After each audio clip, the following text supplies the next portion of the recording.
You're listening to Soundside. I'm Libby Dankman. Last week, renowned primatologist Jane Goodall died at the age of 91. Goodall spent 65 years studying wild chimpanzees in Tanzania.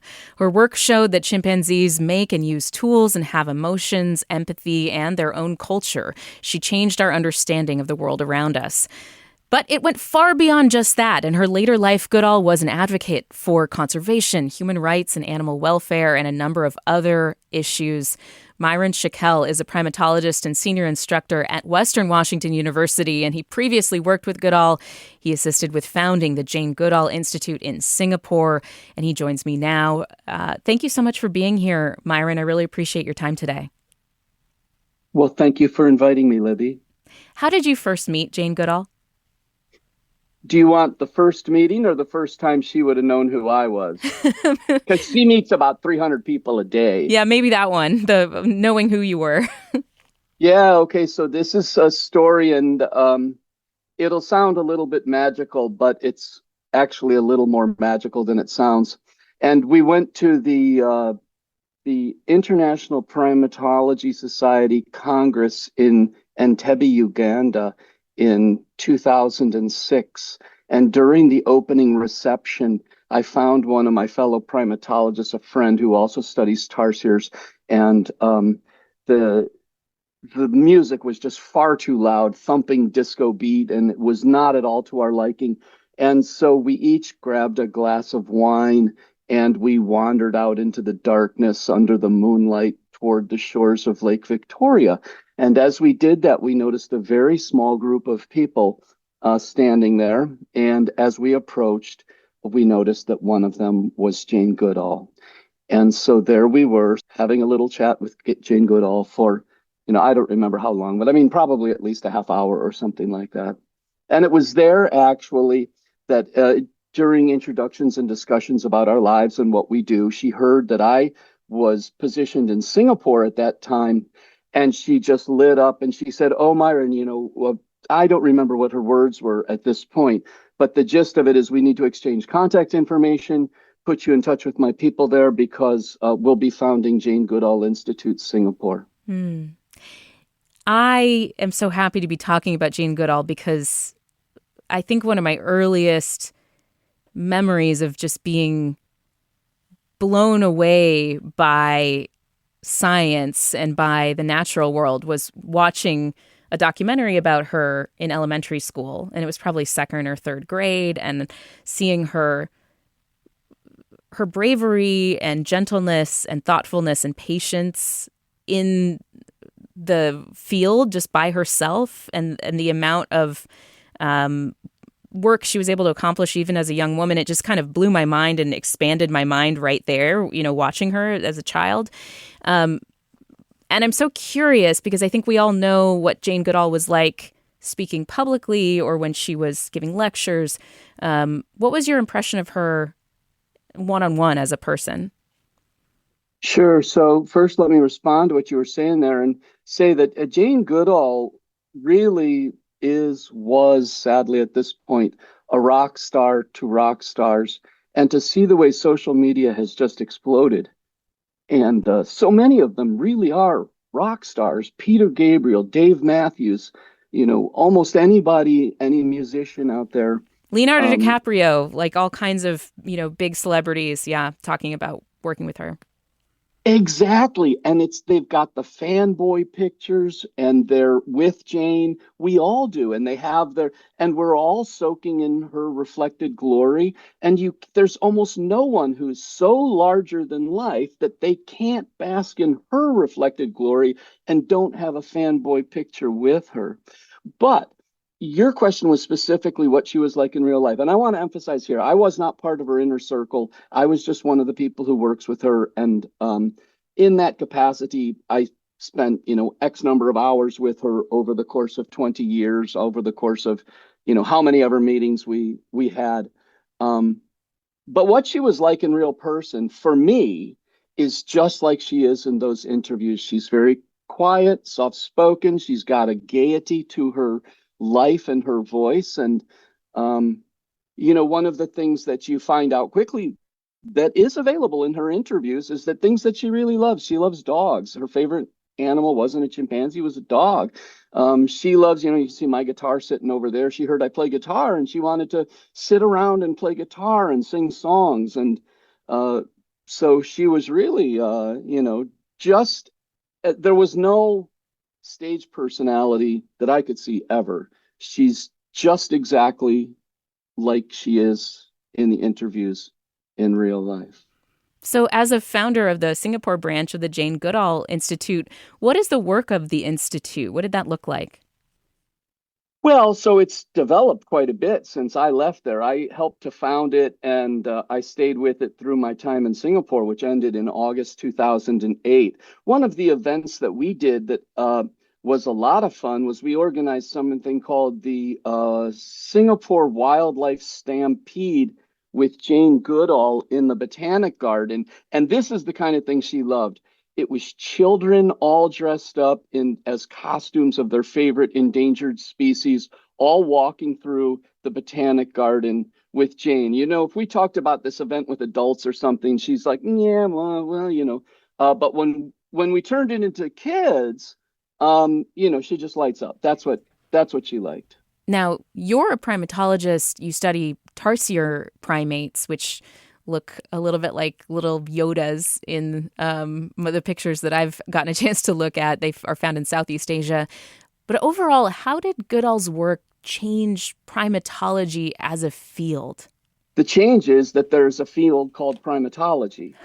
Oh, She started in 1960 when it probably would have been something like ethology in Europe. And I'm not exactly sure, but, she helped to make primatology into a field, something. I'll tell you what, almost every time I teach a class, there's some that want to go into forensics because of some television show that I've never seen.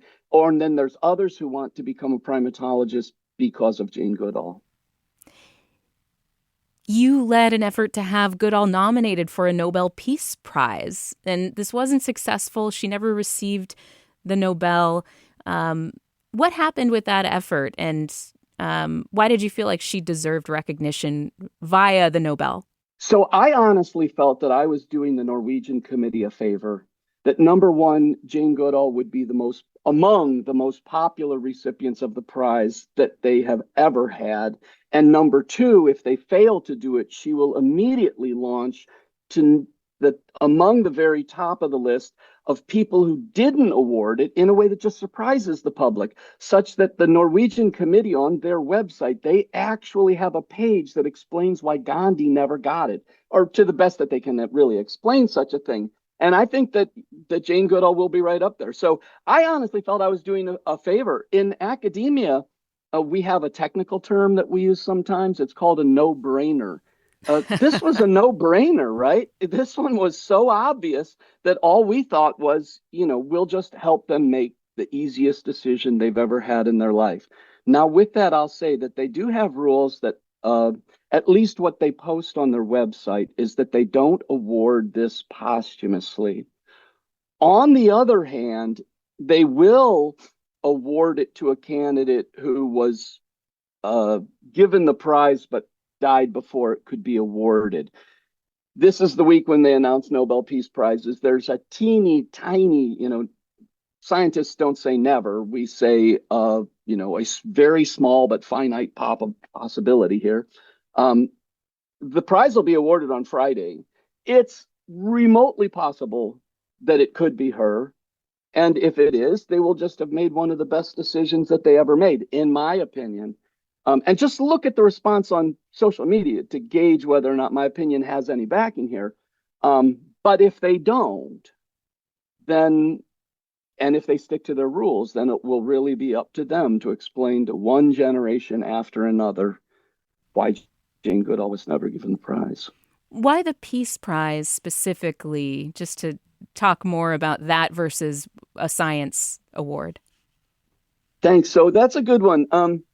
because when we started to propose this, well, I can tell the first thing, if I tell a little bit of background, is that I had returned from Singapore in August of 2008. And I returned, without having a job to come to, just figured, something will work out. And but the unemployment rate went from about 4 or 5% when I returned to 9 or 10% by December of 2008. The only way you can do that is if basically nobody got hired in any field hardly during those months. And so I thought to myself, you know, suppose my career were to end right here, what would be my biggest regret?